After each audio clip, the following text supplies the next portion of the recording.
The Black Fleet, humanity's best-kept secret. It is humanity's ultimate defense. It has never been needed in humanity's 400-year stint as an FTL-capable civilization on the galactic stage. Several wars have threatened the stability of the galaxy, but for the most part they were all resolved with a fairly low loss of life for Terra. Autonomous drones and automated defenses bore the brunt of losses caused by these conflicts.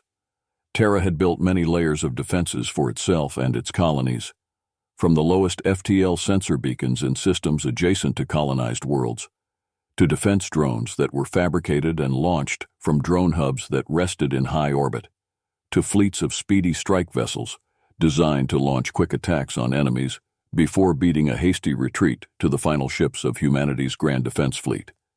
Massive carrier vessels launching thousands of manned fighters, battleships with the power to obliterate small moons with a full salvo, missile frigates that had engines designed to keep the vessels stationary against the immense backwards force of a full missile launch. Most races in the galaxy viewed humanity's military might with a healthy amount of trepidation. Humanity had been the heavy hitters of the last 5 galactic wars. Former enemies who'd survived to become friends told tales of humans' prowess in battle, the punishment their heavily armored ships could take, the seemingly impossible endurance they possessed, allowing for more sustained acceleration than any other species could dream of, just to achieve an ideal positioning in battle. But there was one story that had never been told, for no species had ever faced the Black Fleet. It rested in the void outside the galaxy, waiting for a summons that had never needed to be delivered. Only one individual truly knew of the Black Fleet's existence at any one time, the current Grand Admiral of the Grand Defense Fleet. Promotion to this highest military rank came with several caveats that no other position required. 1. The Admiral would never be allowed to retire. Their duty was service until death. 2. The position came with a unique set of installed artificial synapses, far more advanced than any other soldier would ever see. And finally, they must at all times be in communication with the Black Fleet AI. This sentient program monitored the Black Fleet constantly, as well as utilizing the quantum-entangled processors in the Admiral's artificial synapses to be on standby for them to be able to summon the Black Fleet at a moment's notice. The AI was also responsible for the induction of new admirals, providing them information about the capabilities and location of the Black Fleet. In addition, the AI handled the termination of admirals past their prime and recovery of the implanted synapses. The Black Fleet had been constructed only 50 years after humanity discovered FTL travel. In some of the early explorations around the relatively abandoned area of the Milky Way humanity found itself in, a truly gargantuan orbital station had been found orbiting a star. It was the only thing in the system besides the star itself. Not even a stray chunk of asteroid was presently orbiting. The station was old. It had been abandoned when Sol had only just started to shine, far older than any species humanity would later come into contact with. Its discovery was very quickly covered up under the highest security levels of the fledgling unified Terra. When it was finally boarded and explored, its technology was advanced beyond compare. From the most basic light source to the most advanced fabricator, it confounded analysis and resisted explanation. What was found was capable of feats that stretched even the realms of humanity's extensive database of science fiction writings. For a long while, as humanity progressed further in, there were no control systems or consoles to be found. Eventually, only one single interface was discovered in the center of the station. Initial theories on how the interface functioned were impossible to test due to how far beyond humanity's understanding the station was. In the end, one individual was chosen to try and use it, the then head of the military contingent assigned to the station's exploration, his name now lost to history. He approached the terminal with more trepidation than he thought it was possible to feel. His body was implanted with all sorts of sensors and computational devices designed to monitor every detail about him as he took this giant step into the unknown. It was all for naught, though. As the instant his hand came into contact with the interface, he vanished out of existence, taking the sensors and any data they may have recorded in that briefest of times with him into the ether. Within minutes, the whole station came alive with motion. Huge amounts of plasma were siphoned from the nearby star for energy and materials as the contingent aboard the station began a hasty evacuation, whilst having no idea what the station might do. By the time the 6 ships of the exploration contingent had reached a minimum safe distance from the station, the entire structure outshined the star behind it as it completed whatever mysterious task it had started. It was 5 hours before the structure began to dim, to a level that optical sensors and human eyes could resolve it without damage again. In that time, the sun had dimmed by several orders of magnitude and had lost 41% of its total mass. The scientists aboard the ships were clueless as to how it still maintained its cohesion under such radical changes, but it was assumed that the station was maintaining the star's cohesion through some unknown process. When the station finally reached the same ambient temperature it had sustained before the sudden rush of activity, a huge section of it peeled away and disgorged 141 ships. Each one of them was identical to the next down to the last atom, indistinguishable from one another by any sensors humanity possessed. Their black hulls were nigh on impossible to make out from the background of space as they seemingly warped the light around themselves to stymie detection.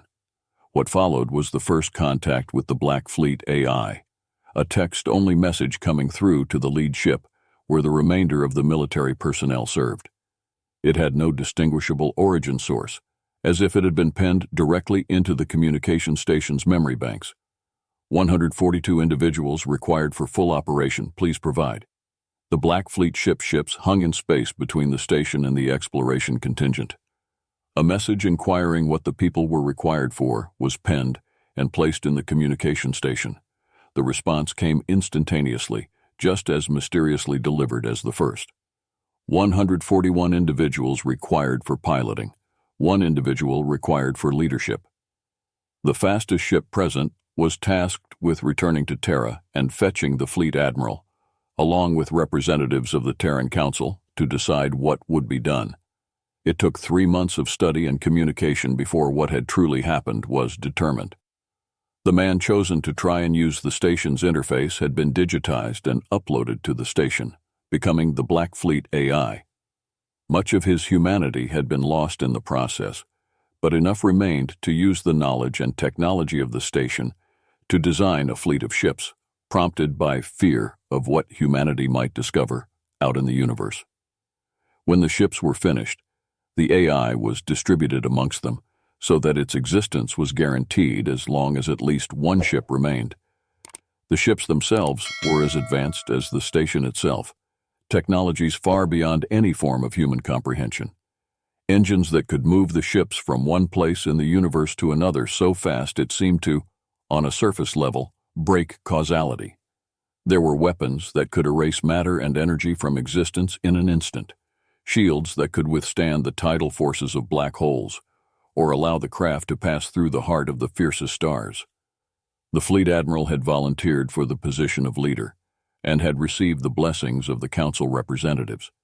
But there was the question of the pilots, since the AI had made it clear in its communications that, once a pilot was placed within a Black Fleet ship, they could never leave it.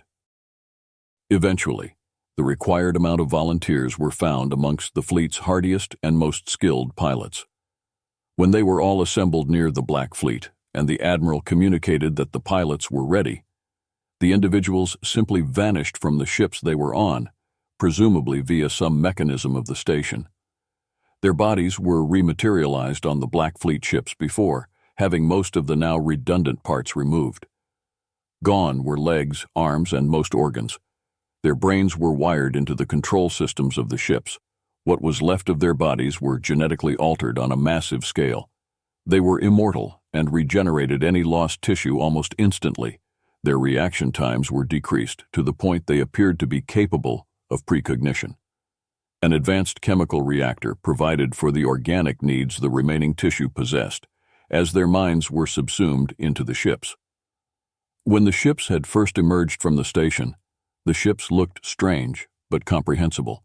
But with consciousness operating them, they took on an otherworldly appearance. Space itself seemed to warp around them as the integration process went on. By the time they were fully integrated, the people aboard the exploration contingent ships couldn't bear to stare at them for too long, for their very presence was like an ominous harbinger of death.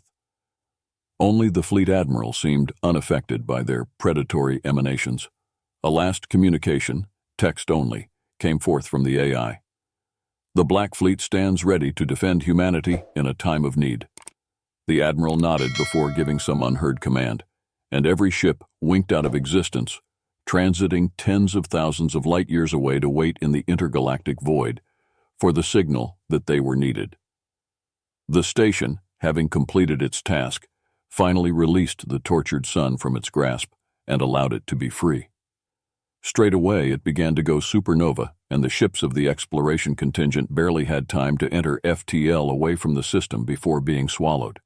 They had no way of knowing if the station survived the expansion because it was engulfed within the blast. When the ships had safely returned to Terra, there remained the issue of the people on the ships who knew of the series of events. To an individual, they all volunteered to undergo memory deletion under the watch of the Admiral to ensure the secret would be kept. 7 individuals have since held the position of Admiral of the Black Fleet, each one knowing that they alone have the power to call upon it should the need arise. Each one has hoped that they will not have to make that call. The galaxy would never be the same again once they were unleashed on an enemy that threatened humanity. Thank you so much for joining me on this journey. Feel free to leave a comment down below with your thoughts, suggestions, or just to say hi. I love hearing from you all.